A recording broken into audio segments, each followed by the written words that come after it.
Bismillahirrahmanirrahim. Assalamualaikum warahmatullahi wabarakatuh. Selamat siang teman-temanku semua dan sahabat-sahabatku semua. Kita kembali lagi di channelnya Mas Bincil. Di sini saya akan menerangkan sedikit tentang kita menyikapi untuk sifat keraguan.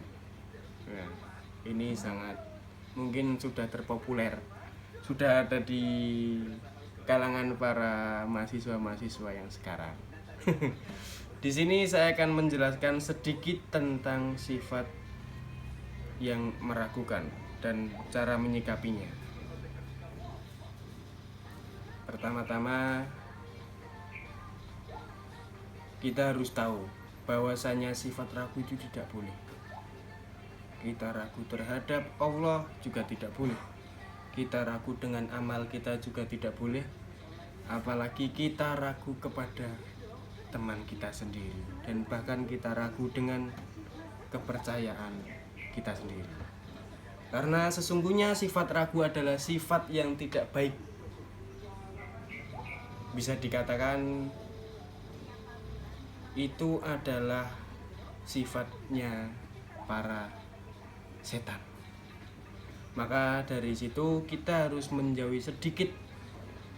Memang agak susah untuk menjauhi dalam sifat keraguan tersebut. Akan tetapi kita harus mencobanya agar kita terbiasa dan menjadi kebiasaan untuk meninggalkan keraguan. Di sini ada hadis, yaitu hadis Nu'man bin Bashir radhiyallahu anhuma, bahwasanya Rasulullah Shallallahu alaihi wasallam bersabda, yang artinya, sungguh yang halal itu jelas, yang haram itu jelas, dan di antara keduanya ada perkara-perkara yang meragukan atau syubhat yang banyak orang tidak mengetahuinya. Maka barang siapa yang menjauhi syubhat, maka dia telah membebaskan agamanya dan kehormatannya. Barang siapa yang jatuh dalam syubhat, maka dia telah jatuh dalam perkara yang haram. Seperti seorang pengembala yang mengembala di sekitar tanah larangan para raja. Kalau dia mengembala di situ, maka dia akan masuk dalam tanah larangan tersebut. Sudah dijelaskan tadi dalam hadisnya Nu'man bin Bashir radhiyallahu anhu, bahwasanya kalau kita tidak boleh melakukan apa yang dinamakan syubhat atau meragukan. Tadi ada sedikit pepatah juga, seperti seorang pengembala yang mengembala di sekitar tanah larangan para raja. Kalau dia mengembala di situ, maka dia akan masuk tanah larangan tersebut. Makanya ketika kita dihadapkan pada perkara-perkara syubhat, maka seorang muslim sikapnya adalah menghindari syubhat tersebut, meninggalkannya, menjauhinya, dan juga menjauhkannya.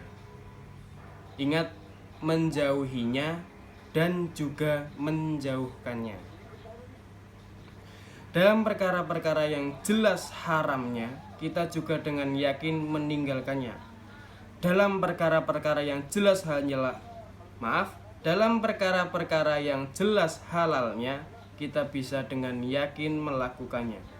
Namun perkara-perkara syubhat adalah perkara yang kita tidak ketahui hukumnya dengan pasti. Kita tidak yakin dengan hukumnya secara pasti, baik karena permasalahan-permasalahan itu diperselisihkan hukumnya di antara para ulama atau karena sedikitnya ilmu kita akan perkara itu. Di sini kita mengambil sikap hati-hati dengan meninggalkan syubhat itu. Oke, teman-temanku semua dan para sahabatku semua, sedikit tadi dari saya tentang pengertian dan cara menyikapi keraguan dalam diri kita. Yang pertama tadi adalah seorang muslim sikapnya adalah menghindari satu, yang kedua meninggalkannya, yang ketiga menjauhinya, dan yang keempat adalah menjauhkannya. Oke, terima kasih. Semoga bermanfaat bagi kita semua dan orang yang di sekitar kita juga. Salam sejahtera. Wassalamualaikum warahmatullahi wabarakatuh.